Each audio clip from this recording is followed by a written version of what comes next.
Hoy traigo para ti un mensaje al corazón. Este mensaje lo he titulado Carruajes reales a tu puerta. Se basa en el acto de misericordia que el rey David tuvo hacia el hijo de su amigo Jonathan, el joven Mefiboset. Este relato se encuentra en el segundo libro del profeta Samuel, capítulo 9, versículo 1 al 13. ¿Cuán importante es la amistad? ¿Alguna vez has reflexionado en esto? ¿Has reflexionado en lo que significa ser un verdadero amigo o amiga? El apóstol Juan en su Evangelio nos recuerda las palabras de Jesús. Estas nos enseñan la importancia de la amistad, diciéndonos: nadie tiene un amor mayor que este, que uno dé su vida por sus amigos. Juan 15:13. Veamos la definición de amistad según el diccionario. La amistad es una relación afectiva que se puede establecer entre dos o más personas a la cual están asociadas valores fundamentales como el amor, la lealtad, la solidaridad, la incondicionalidad, la sinceridad y el compromiso, que se cultiva con el trato asiduo y el interés recíproco a lo largo del tiempo. Una amistad sincera cuando la persona lo da todo de sí misma, sin esperar nada a cambio. Es necesario que el interés, la predisposición, la continuidad y el vínculo de la amistad sean recíprocos. Las personas somos seres sociales, por lo que el vínculo familiar y también el vínculo con las amistades son muy importantes para sentirnos bien con nosotros mismos y con el entorno que nos rodea. En este relato que vamos a leer, veremos el fruto de una hermosa amistad. Una amistad tan noble que aún no estando presente uno de los amigos, el otro decide cumplir sus promesas por amor a esa noble amistad que se tenían. Esta es la amistad entre David y su gran amigo Jonathan, que además de ser amigo era su familiar, por estar David casado con su hermana Mical. Esta amistad era fruto del amor y respeto a las leyes de Dios. Ambos eran jóvenes que amaban la ley de Dios, amaban a Dios con todo su corazón, reconocían sus promesas y sabían que Dios era fiel y cumpliría sus promesas. David sería el rey de Israel en lugar del desechado rey Saúl. Jonathan sabía esto y entendía que los propósitos de Dios son mayores a los propósitos de los hombres. Por eso ambos hacen un pacto de amistad. Jonathan le dice a David, su amigo: trata a mi familia con este fiel amor, aun cuando el Señor elimine a todos tus enemigos de la faz de la tierra. Primer libro del profeta Samuel, capítulo 20, versículo 15. Cuando David asume su reinado, recuerda esta promesa. Leamos entonces el relato en el segundo libro del profeta Samuel, capítulo 9, versículo del 1 al 13. Bondad de David hacia Mefiboset. Cierto día David preguntó: ¿hay alguien de la familia de Saúl que aún siga con vida? ¿Alguien a quien pueda mostrarle bondad por amor a Jonathan? Entonces mandó llamar a Siba, un hombre que había sido uno de los siervos de Saúl. ¿Eres tú, Siba?, le preguntó el rey. Sí, señor, lo soy, contestó Siba. Enseguida el rey le preguntó: ¿hay alguien de la familia de Saúl que todavía viva? De ser así, quisiera mostrarle la bondad de Dios. Siba le contestó: sí, uno de los hijos de Jonathan sigue con vida, está lisiado de ambos pies. ¿Dónde está?, preguntó el rey. En Lo-debar, le contestó Siba, en la casa de Maquir, hijo de Amiel. Entonces David mandó a buscarlo y lo sacó de la casa de Maquir. Su nombre era Mefiboset, era hijo de Jonathan y nieto de Saúl. Cuando se presentó ante David, se postró hasta el suelo con profundo respeto. David le dijo: saludos, Mefiboset. Mefiboset respondió: yo soy su siervo. No tengas miedo, le dijo David. Mi intención es mostrarte mi bondad, por lo que le prometí a tu padre Jonatán. Te daré todas las propiedades que pertenecían a tu abuelo Saúl, y comerás aquí conmigo a la mesa del rey. Mefiboset se inclinó respetuosamente y exclamó: ¿Quién es su siervo para que le muestre tal bondad a un perro muerto como yo? Entonces el rey llamó a Siba, el siervo de Saúl, y le dijo: Le he dado al nieto de tu amo todo lo que le pertenecía a Saúl y a su familia. Tú, tus hijos y tus siervos cultivarán la tierra para él, para que produzca alimento para la casa de tu amo. Pero Mefiboset, el nieto de tu amo, comerá aquí a mi mesa. Siba tenía 15 hijos y 20 siervos. Siba respondió: Si mi señor el rey, yo soy su siervo y haré todo lo que me ha ordenado. A partir de ese momento, Mefiboset comió a la mesa de David como si fuera uno de los hijos del rey. Mefiboset tenía un hijo pequeño llamado Mica.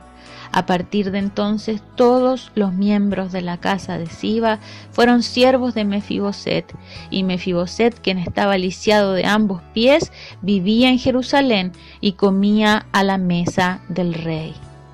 Vamos a ver entonces la importancia de una promesa. ¿Cuán importante es cumplir lo que prometemos? Las promesas no deben ser tomadas de manera ligera, sino que el que promete debe cumplir su palabra. Una promesa es la expresión de la voluntad de hacer algo por alguien o de cumplir con cierto sacrificio en caso de conseguir algún logro. El compromiso adquirido por quien promete es un compromiso de palabra, donde la persona empeña su honor o su dignidad. Por eso el nuevo rey de Israel, David, recuerda la promesa que le había hecho a su amigo y cuñado Jonatán y decide cumplirla. ¿En qué consistía esta promesa? En ser misericordioso con la descendencia de Jonatán. ¿Pero qué significaba esto? La misericordia es la capacidad de sentir compasión por los que sufren y de brindarles apoyo. La palabra misericordia viene del latín misere, que significa miseria, necesidad, cordis, que indica corazón, y las últimas dos letras, ia, que expresa que es hacia los demás. Entonces, si aplicamos el término misericordia a Dios, podríamos entender cómo el corazón de Dios se hace triste al ver la miseria o la necesidad de la humanidad, por lo cual decide manifestar su gracia a la humanidad a través de la persona de su Hijo Jesús. En el caso del rey David, lo aplicamos de la siguiente manera: el corazón del rey se hizo trizas al recordar la promesa hecha a su amigo, por lo cual decidió buscar algún descendiente de su amigo y cumplir su promesa. Leamos los versos 1, 2 y 3. Cierto día David preguntó: ¿hay alguien de la familia de Saúl que aún siga con vida? ¿Alguien a quien pueda mostrarle bondad por amor a Jonatán? Entonces mandó llamar a Siba, un hombre que había sido uno de los siervos de Saúl. ¿Eres tú Siba?, le preguntó el rey. Sí, señor, lo soy, contestó Siba. Enseguida el rey le preguntó: ¿hay alguien de la familia de Saúl que todavía viva? De ser así, quisiera mostrarle la bondad de Dios. Siba le contestó: sí, uno de los hijos de Jonatán sigue con vida. Está lisiado de ambos pies. La palabra misericordia que expresa el rey David en este texto es la palabra hebrea hased, que significa amor leal o amor de pacto. Esta palabra se usa para singularizar el amor leal de Dios para su pueblo. Cuando David llegó a reinar sobre Israel, no se olvidó de su pacto con su amigo Jonatán. Aun cuando éste ya estaba muerto, él debía cumplir lo que había prometido. Por eso comenzó a indagar si existía algún familiar de Saúl. Específicamente, el rey deseaba saber si algún hijo de Jonatán, su amigo, estaba vivo, a quien él pudiera mostrarle su bondad y su amor por aquella promesa que habían hecho en la juventud. La palabra bondad es la misma palabra hebrea Hased. David vuelve a usar la palabra Hased en el versículo 3 cuando pregunta: ¿no queda nadie de la casa de Saúl a quien yo pueda mostrar la bondad Hased de Dios? David entendía la misericordia, el amor leal de Dios para con él y su pueblo. Era esta clase de amor que quería demostrar al hijo de su amigo. Entonces preguntó: ¿hay alguno que haya quedado de la casa de Saúl a quien yo muestre bondad por amor a Jonathan? La respuesta es sí. Sí había alguien a quien mostrarle misericordia. Había uno, y ese uno se llamaba Mefiboset. Era hijo de su amigo Jonathan. Veamos el cumplimiento de la promesa. Siba le contestó: sí, uno de los hijos de Jonathan sigue con vida. Está lisiado de ambos pies. ¿Dónde está?, preguntó el rey. En Lo-debar, le contestó Siba, en la casa de Maquir, hijo de Amiel. Entonces David mandó a buscarlo y lo sacó de la casa de Maquir. Gloria a Dios por esto. Su nombre era Mefiboset. Era hijo de Jonathan y nieto de Saúl. Cuando se presentó ante David, se postró hasta el suelo con profundo respeto. Siba, siervo de Saúl, le hizo saber al rey David que aún existía un hijo de Jonathan que se llamaba Mefiboset. Mefiboset había quedado huérfano cuando su padre Jonathan y su abuelo murieron en batalla. Él había quedado cojo, ya que a la edad de 5 años su nodriza corría con el pequeño príncipe para que no lo mataran y se cayó. Fue allí donde se rompió sus piernas. Y Jonathan, hijo de Saúl, tenía un hijo lisiado de los pies. Tenía 5 años de edad cuando llegó de Jezreel la noticia de la muerte de Saúl y de Jonathan, y su nodriza le tomó y huyó. Mientras iba huyendo apresuradamente, se le cayó el niño y quedó cojo. Su nombre era Mefiboset. Esto nos dice el profeta Samuel en su segundo libro, en el capítulo 4, verso 4. Desde ese momento la vida de Mefiboset cambió para siempre. De ser un pequeño príncipe, miembro de la familia real, heredero al trono, pasó a ser un huérfano, lisiado de sus pies, viviendo aislado en un lugar terrible llamado Lo-debar. Lo-debar quiere decir dolor, miseria, tristeza, oscuridad, soledad y desesperanza. Podemos entender que los que vivían en ese lugar no tenían esperanza de nada. La mínima esperanza que podían tener es que la muerte se acordara de ellos y llegara pronto. Hablando de Lo-debar como un lugar, es una tierra bíblica en Galaad, muy cerca del mar de Galilea. También se hace referencia a ella con el nombre de Debir. Este era un lugar sin condiciones para vivir dignamente o humanamente, ya que era un lugar sumamente árido, tan árido que era impensable que algo diera frutos o que se pudieran criar animales. Era un lugar totalmente inhóspito que servía de refugio a los marginados de la sociedad, los lisiados, los perseguidos, los que habían perdido todos sus bienes, para quienes ya no podían aspirar a un futuro prometedor. Etimológicamente la palabra Lo-debar significa lo no, debar palabra, no palabra. Este era un lugar tan desesperador que se creía que la palabra de Dios no podía llegar a Lo-debar. Sus pobres e infelices habitantes no tenían esperanza de nada, ya que no tenían comunicación con el resto de Israel y menos con Dios, ya que según el término, la palabra de Dios no podía llegar allí. Ahora, Mefiboset era un joven que vivía en ese lugar terrible. Pero aún así, Dios había provisto de un buen hombre llamado Maquir que lo tenía en su casa, a su cuidado. Déjenme usar una alegoría para expresar lo que imagino de este relato. Este es mi pensamiento, producto de mi imaginación, no es parte del relato bíblico. Imagino al joven Mefiboset despertando un día más en ese terrible lugar. Tomó sus muletas, se levantó de la cama. Maquir le proveyó algo para comer. Luego fue y se sentó a la puerta a contemplar el espanto de Lo-debar como lo hacía todos los días. Mientras estaba sentado en ese lugar de calor abrasador, contemplaba la naturaleza seca, infértil e inhóspita para cualquiera. Ve pasar a otras personas lisiadas como él en busca de algo para alimentarse. Ve a los mismos marginados de siempre en la misma condición.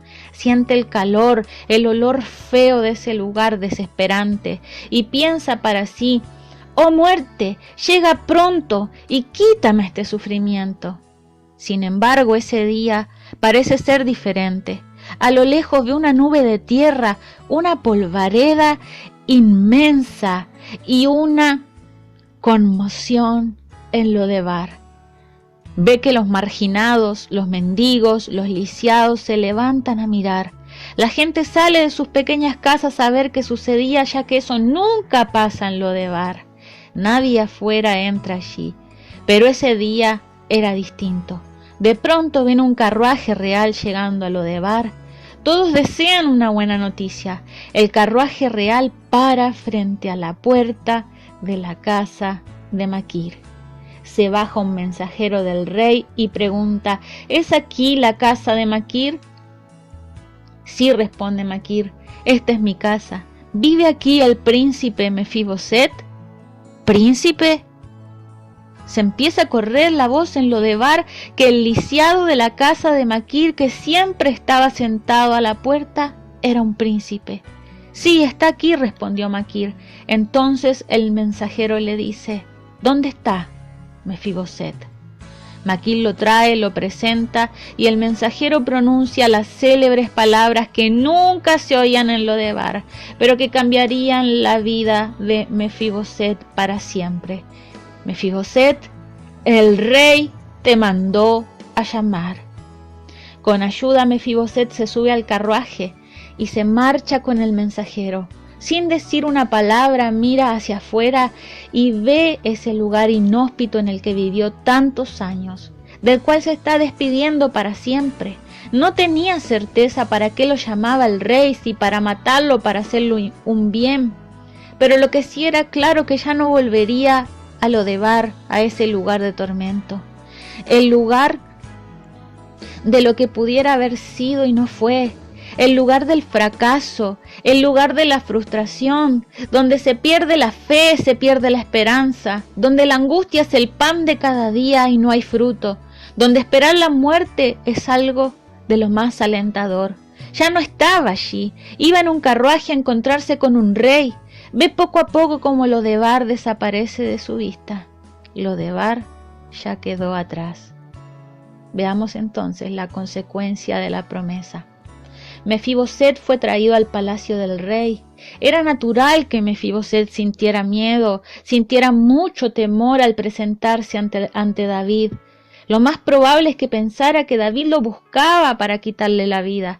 Pero ese día Mefiboset se llevó la gran sorpresa de su vida, aquella una probabilidad en 1.000.000. En vez de un castigo, en vez de muerte, recibió algo maravilloso: misericordia. El corazón del rey se trizó al verlo y se conmovió de tal modo que hizo, y es muy importante esta pequeña palabrita tan simple, hizo misericordia. David dijo: saludos, Mefiboset. Mefiboset respondió: yo soy tu siervo. No tengas miedo, le dijo David. Mi intención es mostrarte mi bondad. Por lo que le prometí a tu padre Jonathan, te daré todas las propiedades que pertenecían a tu abuelo Saúl, y comerás aquí conmigo a la mesa del rey. Mefiboset se inclinó respetuosamente y clamó: ¿quién es su siervo para que le muestre tal bondad a un perro muerto como yo? Entonces el rey llamó a Siba, el siervo de Saúl, y le dijo: le he dado al nieto de tu amo todo lo que le pertenecía a Saúl y a su familia. Tú, tus hijos y tus siervos cultivarán la tierra para él, para que produzca alimento, para que la casa de tu amo tenga sustento. Pero Mefiboset, el nieto de tu amo, comerá aquí a mi mesa. El joven Mefiboset dejó de ser un habitante de Lodebar para ser ahora un hijo adoptivo del rey. Ahora era uno igual a los hijos del rey, con los mismos privilegios que todos los príncipes del reino de David. El rey le dio todas las tierras que le habían pertenecido a su abuelo Saúl, y envió a Siba, sirviente de Saúl, con todos sus hijos y siervos, a cuidar de las tierras de Mefiboset y hacerlas producir. Pero el joven príncipe viviría en la ciudad principal, cerca del rey, para sentarse cada día a la mesa del rey y comer su comida y compartir con él en armonía como un hijo más. Tal es la misericordia del rey. Recuerda, Jased, el amor leal de pacto. Podemos concluir entonces que la misericordia es una virtud que está en escasez, pero la misericordia, cuando es aplicada, hace brotar una serie de impulsos sanos. Esta misericordia que aplicó el rey David hacia Saúl y a sus familiares nos muestra lo hermoso que es tener una actitud perdonadora hacia aquellos que han sido nuestros enemigos. Cumplir las promesas a veces conllevan esfuerzo. El rey David buscó, investigó, preguntó hasta que alguien dijo que sí, que había un descendiente de Saúl, un hijo de Jonatán, Mefiboset. Las consecuencias de la promesa fueron amplias y generosas. El rey le entregó todas las tierras de su familia, le dio siervos para que la trabajaran, almacenaran y comerciaran sus productos. Pero él ya no era un marginado. Desde ese día era un hijo más del rey. El rey David nos demuestra en esta acción que la bondad de Dios es una acción que restablece a la persona a la posición de hijo, con todos los privilegios y responsabilidades de un hijo. Esta posición de hijo es totalmente inmerecida. De la misma manera, Dios le muestra a usted y me muestra a mí su bondad al enviar a su Hijo Jesucristo al mundo, como lo dice el apóstol Pablo en su carta a los Filipenses, el cual, siendo en forma de Dios, no estimó el ser igual a Dios como cosa a que aferrarse, sino que se despojó de sí mismo, tomando forma de siervo, hecho semejante a los hombres, y estando en la condición de hombre, se humilló a sí mismo, haciéndose obediente hasta la muerte, y muerte de cruz, por lo cual también Dios le exaltó hasta lo sumo, y le dio un nombre que es sobre todo nombre, para que en el nombre de Jesús se doble toda rodilla de los que están en los cielos y en la tierra y debajo de la tierra, y toda lengua confiese que Jesucristo es el Señor, para la gloria de Dios Padre. Esto está en la carta del apóstol Pablo a los Filipenses, capítulo 2, versículos 6 al 11. Jesús pagó el precio de sus pecados y de los míos. Cargó sobre sí su condenación y la mía. Él le hizo libre de toda condenación. Usted ahora puede acercarse a Dios por medio de él. El rey hoy le está llamando a su presencia. Envió a la puerta de su casa su carruaje real a buscarlo a usted. El rey no quiere que siga viviendo en Lodebar. El rey no quiere que viva en el fracaso, en la desesperanza, en la frustración, en la angustia, en la depresión. El rey no quiere que su deseo sea la muerte. El rey quiere darle todas las cosas que desde la fundación del mundo planeó para usted. El rey quiere darle vida eterna junto con Cristo. Hoy le hago esta invitación. Por favor, no la rechace. Reconozca como Mefiboset su condición delante de Dios. Reconozca que usted es pecador, que usted necesita a Dios. Doble sus rodillas y confiese a Jesucristo como su Señor y su Salvador. Decida vivir con Él y para Él. Le aseguro que todos los días, así como Mefiboset, podrá sentarse a la mesa del Rey y comer de su alimento, que es su palabra. Ya no será un olvidado ni una olvidada. Ahora pasará a ser un hijo, una hija adoptiva de Dios, con los derechos y las responsabilidades que su palabra nos enseña. Me despido de ustedes, diciéndoles que tengan un muy bendecido día, y nos volvemos a encontrar el próximo viernes con otro mensaje al corazón.